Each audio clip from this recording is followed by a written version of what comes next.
सभी प्रहरियों का, प्रबुद्धजनों का मैं स्वागत करता हूँ। राज्यपाल जी का विशेष रूप से धन्यवाद करना चाहूँगा, उन्होंने मुझे यह अवसर दिया।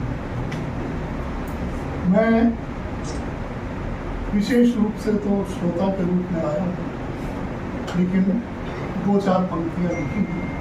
प्रोफेशनल नहीं हूँ, जैसे कहते हैं अमेच्योर, शौकिया। कभी कभी जब उद्गार होते हैं तो सर आपकी पंक्तियाँ तो हम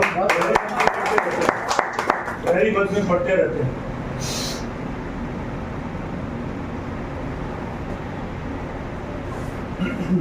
इससे पहले कि कविता सुनाऊं, मैं कुछ भाइयों ने चुटकुले सुनाए, मैं यथार्थ सुना रहा हूँ। स्वागत है सर। हमारे पास है, नहीं, आवाज सही आ रही है, यहाँ तक आ रही है, वहां तक क्यों जा रही है? हमारे पास, मेरे पास एक जवान एप्लीकेशन लेके आया और लिखा, जी मेरी सेकंड मैरिज के लिए छुट्टी चाहिए। मैंने कहा भैया सेकंड मैरिज तो कैसे हो सकती है? तो रीडर ने बताया कि जी मुखलावा हो गया ना, उससे अंग्रेजी में सेकंड मैरिज।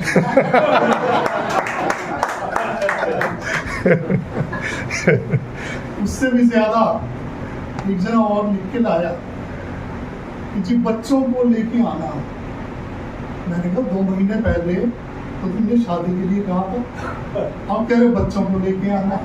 अच्छा, तो तुम्हारा हरियाणा में है वो बहुत ही हमारे बात है, फैमिली को लेकर।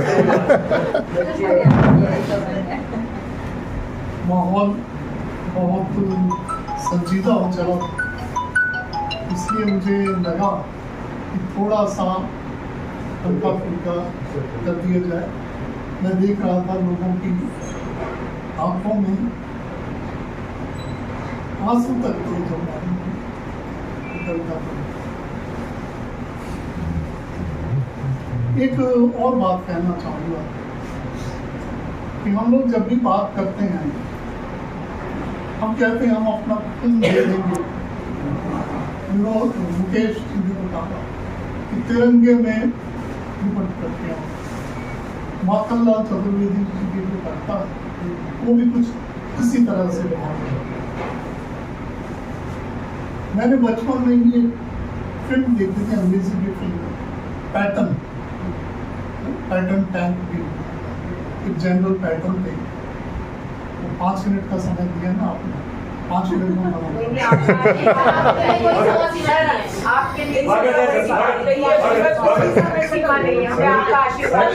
सर अभी मुद्दे पे आए कहाँ? ये हमारा सौभाग्य है क्या? पैटर्न फिल्म में वो जनरल पैटर्न का एक डायलॉग है, बचपन में सुना था लेकिन मेरे दिमाग में वो बहुत बैठा हुआ। वो कहता है कि nobody ever won a war by dying for his country. It is the soldier who makes the foe die for his country who wins the war. कि कोई भी अपने देश के लिए मर करके जंग नहीं जीतता है, कोई सिपाही जंग जीतता है जो दुश्मन को मार करके।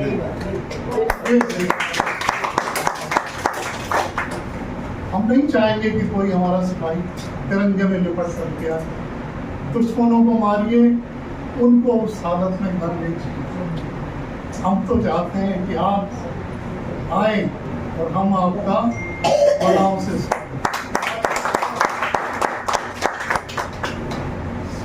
और हर वक्त उनकी भी आवश्यकता है। हमें तो आपके पसीने की जरूरत है। वो पसीना जरूर हम लोगों को बहाना पड़ता है, खाकी वालों को तो खास तौर पे पता है। इलेक्शन आए और कुछ होए तो इतना पसीना बहाना पड़ता है कि शायद दूसरे इमेजिन भी नहीं कर।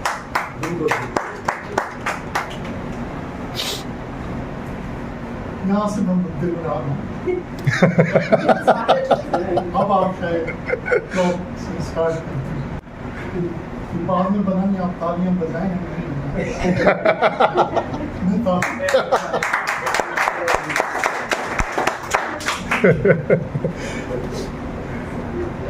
क्षणिका जिसे कहते हैं, छोटी सी उद्देश्य मेरा, कब तक संभालोगे इसे धूप और बारिश से, कब तक संभालोगे इसे धूप और बारिश से, छाता तो इसी काम के लिए बनाया गया, कब तक संभालोगे इसे धूप और बारिश से, छाता तो इसी काम के लिए बनाया गया। सुरक्षित है जहाज किनारे अगर खड़ा हो, सुरक्षित है जहाज किनारे अगर खड़ा हो, पर बना था ये तो तूफानों से भिड़ने को।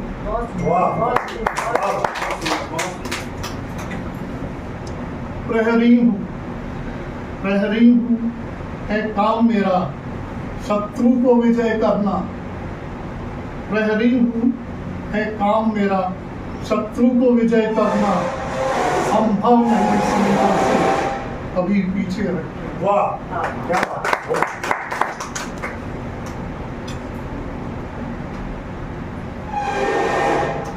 जो हम सेकेंड इनिंग्स खेल रहे हैं वो थोड़ा मेरे भावों को ज़्यादा समझ पाएंगे, या जो उसके नज़दीक हैं वो ज़्यादा समझ पाएंगे। जिंदगी बस यूं ही चलती रहती है, जिंदगी बस यूं ही चलती रहती है, हंसते खेलते कभी दोस्तों में, लड़ते झगड़ते कभी दुश्मनों से, मैं चलता रहता यूं ही राहों पे अपनी, कभी कोई गीत कभी कोई गीत कभी कोई धुन,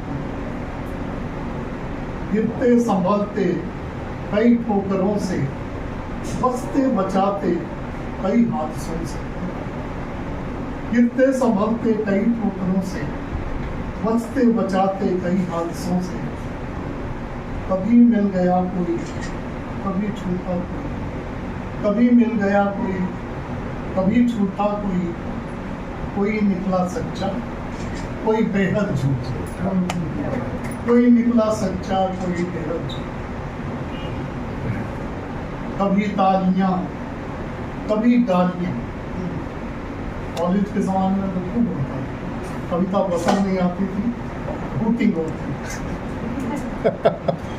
कभी तालियां कभी गालियां, कभी स्टेज पर मैं कभी हंसतिया कभी रोना, कभी सिस्कियां थी कभी कह कहे, कभी सिस्कियां थी कभी कह कहे, इससे कुछ कह दिए कुछ रहे